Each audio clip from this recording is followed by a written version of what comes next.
এটা নয় আমি বলতে চাইছি। তো আমি বললাম কুর্মীর আদিবাসী সরকারি আদিবাসী নয়, কেন সরকারি আদিবাসী? ঝাড়খণ্ড রাজ্য প্রতিষ্ঠার সময় সরকারি নোটিফিকেশনে আছে জ্ঞান সরকারি আদিবাসী। তাই আমরা তো আদিবাসী হওয়ার জন্য লড়াই করি। আমরা কিসের জন্য লড়াই করেছি? আমরা এসটি সূচিতে এই আদিবাসী জাতিকে আনার জন্য লড়াই করেছি। তো মমতা ব্যানার্জি একটা ভালো পরামর্শ কিন্তু দিয়েছেন, ভালো পরামর্শ দিয়েছেন। পরামর্শটা কি? উনি বলছেন যে তোমরা আদিবাসী আদিবাসী এই কথাটা আর বলবে, এরপর বলবে যে হক অধিকার সাংবিধানিক স্বীকৃতির জন্য লড়াই, সাংবিধানিক স্বীকৃতির জন্য লড়াই। আদিবাসী কথাটা বললো না। আর আমি বলেছি ওই কথাগুলো যারা বলছে মমতা ব্যানার্জি বললেন কিছু রাজনৈতিক চক্রান্তকারীরা চক্রান্ত করছে। তো সেটা ক্লারিফাই করে দিয়েছি যে সবগুলো কার তৃণমূলের নেতা নয়। তৃণমূলের সাথে রবীন্দ্র টুটু বাদ দিয়ে কোন রাজ্যপালরা কারো সম্পর্ক তৃণমূলের সাথে নাই।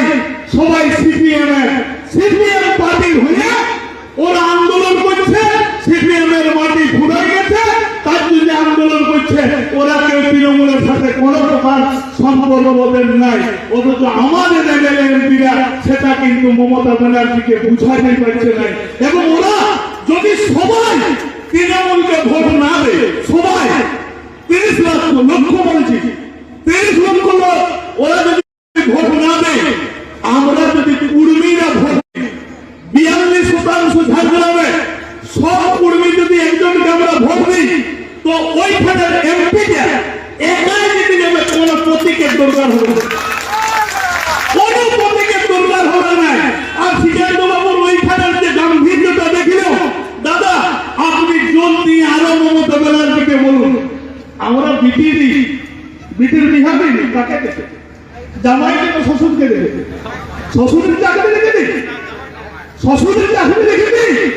জামাইকে কেমন বলে? আর শ্বশুর যদি চাকরি করে আর জামাইকে যদি ওই আমার ইয়ার মতো জ্যোতির্ময়ের মতো অলবলিয়া হয়, অলবলিয়া জামাই হয়, আমি বিটিকে দেবো 5 বছর দিয়ে তো ভুল করেছি সেখানে ওই গেলে কি বলে জ্যোতির্ময় মাহাতো দিল্লি ওই কুর্মীর জন্য কিছু করেছে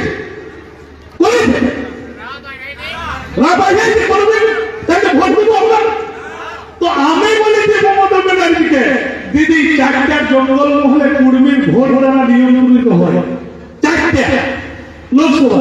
তো আপনি পাঠাই কেন আমাদেরকে মেমো নাম্বারটা দেন? 4টা তো হারিয়েছে, যদি না দিতে পারি ওই দরখাস্তটা আপনি ফেরত দেবেন। তো আমি সেখান থেকে তো ওই কথাটাই বলতে চাইছি যে আপনি একবার গাম্ভীর্য তো দেখান, একবার যেমন দেখাই দিয়েছিলেন আজ সেদিন আমরা ছিল, আর আজ পরশু দিন তো 10 লক্ষ লোক থাকবে, 20 লক্ষ লোক থাকবে। আপনি একবার গাম্ভীর্য দেখান না, সার্বজনীন কত ভোটার আমাদের তো আপনি আমার থেকে আরো বেশি জানেন। যদি টিকিট না দেন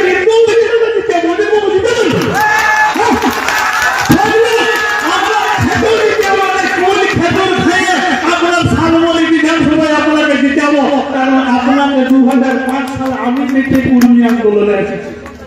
আপনি প্রধান ছিলেন, আমার বিশ্বনাথ সরকারকে বলেছেন যে হোক না হোক তোমার কি হে বিশ্বটা তুমি লিখে দাও কুর্মী আসছে। এই দাদা বাড়িতে লোকগুলো প্রথম লেখা করাইছে এবং কুর্মাগুলো থেকে রাজ্যে টিকিট খাওয়া হয়তো অমিতা বাবু বলে। তো আমরা এই দাদাকে দেখেই এসেছি দাদা, তার আগে আপনিও তখন আসেন না। তো দাদাকে আমি অনুরোধ করবো আপনি কুর্মীর জন্য 15 বছর তো এমএলএ মন্ত্রী থাকেছেন, না থাকলে কি হবে? কুর্মী সারা জীবন আপনাকে মনে রাখবে, রাখবেন তো? রাখবেন তো সবাই? আর যদি টিকিট না দেন, যদি 26 সালে না দেন, সবাই ভোট বুঝাবে যাবেন তো? যাবেন তো? দাদা থেকে না দেবেন কুলকুল ভাইয়া হলে ভোট বুঝার বলবেন তো? বলবেন তো? তাহলে দাদার কাছ থেকে আপনারা কি আশা করছেন?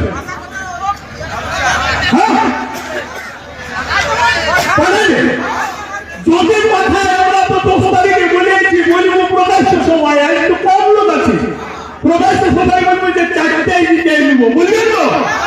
জিতেবেন তো? আমাদের তো জিতে আছে, একটা ভোটে জিতে আছে কি ভোটে আমরা তো 75 বছর ভোট দিয়ে ঠকিয়ে পিছন দিকে আমরা আটকে গেছি নাকি? তাই এবারে আরেকটা ভোট না হয় ভুল করে আমরা মমতা ব্যানার্জিকেই দেবো। দিবেন না? দিবেন তো সবাই সত্যি বলতে করতে হাসবে। দাদা এত লোকের এই আবেগটাকে গুরুত্ব দিয়ে একবার উঠে দাঁড়ান। এই আবেদনটা আপনার কাছে আমি রাখবো ছোট ভাই হিসাবে। সবাইকে বল নমস্কার, ধন্যবাদ।